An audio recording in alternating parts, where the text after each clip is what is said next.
enforcement officers.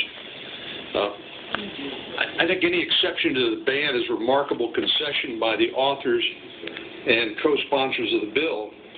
That's because bill sponsors have long declared that so-called assault weapons are purely offensive in nature, as in designed for killing, hence the name assault weapon. But in fact, I believe this exception concedes that there are at least some Americans who should be allowed to possess these weapons for purposes of defending themselves, their families, and their communities. So I would ask my colleagues, why should this exception be limited only to retired law enforcement officers? Is it because we believe they have some special competency and training to use these weapons to defend themselves and others? Or is it because we think they and their families are worthy of special protection?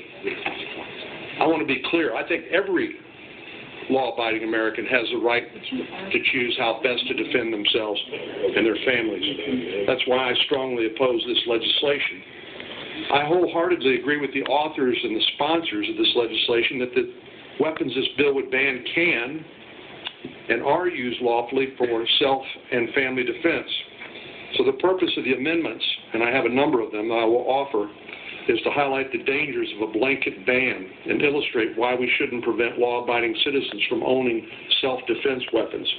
If you don't believe that the guns banned by this bill can be used lawfully for self-defense, then you should be offering an amendment to strike the exception for retired law enforcement. But of course, I don't expect that.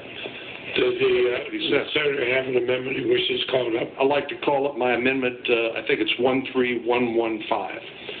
13115 is before us. This amendment, Mr. Chairman, would allow members of the armed forces and veterans to obtain and possess the self-defense weapons prohibited by this legislation. Members and veterans of the armed forces are the most highly trained and qualified individuals to own these weapons for self-defense purposes. We should think long and hard before disarming these heroes, preventing them from protecting their families and their communities.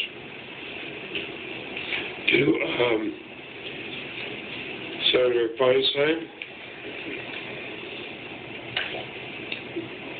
If I understand this,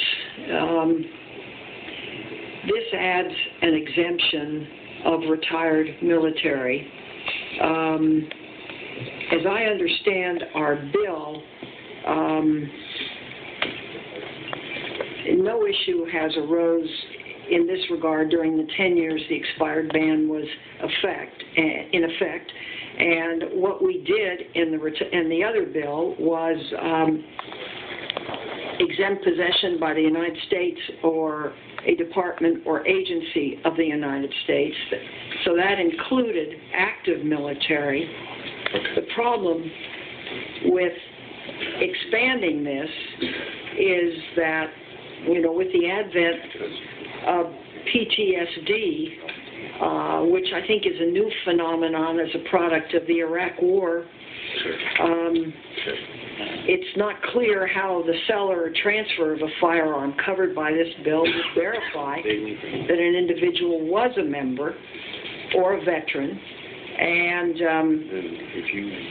that there was no impairment of that individual with respect to having a weapon like this. So, I would be happy to sit down with you again and see if we can work something out, but I think we have to, if you're going to do this, find a way that veterans who are incapacitated for one reason or another mentally don't have access to this kind of weapon. I would suggest this may be one that should be worked on before this gets to the floor. As the senator from California knows, I have some problems with our overall legislation, but I am going to vote for it to get the matter out and get to the floor, so it's not just those of us in this room who get a chance to talk about it or act on it, but the whole Senate, all 100 of us. So on the amendment, the clerk will call the roll. Chairman, could I just respond briefly that PTSD sufferers are already prohibited by law. And I think it's a mistake to paint so broadly as to say any active duty military or veterans can't use these kinds of weapons or any other lawful weapons for self-defense. And certainly, I wouldn't want to suggest that we think people who've served in the military all suffer from some debilitating illness that would prohibit them from being able to... Well, that suggestion has not been made by anybody on either side of the aisle here, and clerk will call the roll. Mrs. Feinstein. No. Mr. Schumer. No. Mr. Durbin. Mr. Whitehouse. No. Ms. Klobuchar. No. Mr. Franken. No. Mr. Coons. Aye. Mr. Blumenthal. No. Ms. Moreno. Mr. Crabtree. Aye. Mr. Hatch. Aye. Mr. Sessions. Aye by proxy. Mr. Grant. Aye by proxy. Mr. Cornyn. Aye. Mr. Lee. Aye. Mr. Cruz. Aye. Mr. Flake. Mr. Chairman. No. Mr. Chairman, the votes are 9 yeas, 9 nays. The amendment fails. Senator Garcia. Can I ask, is it going to be possible? Feinstein's a mutt. It's done before the chairman and I go for a briefing, like how many more? I don't believe so. I haven't, well, I don't know about your schedule.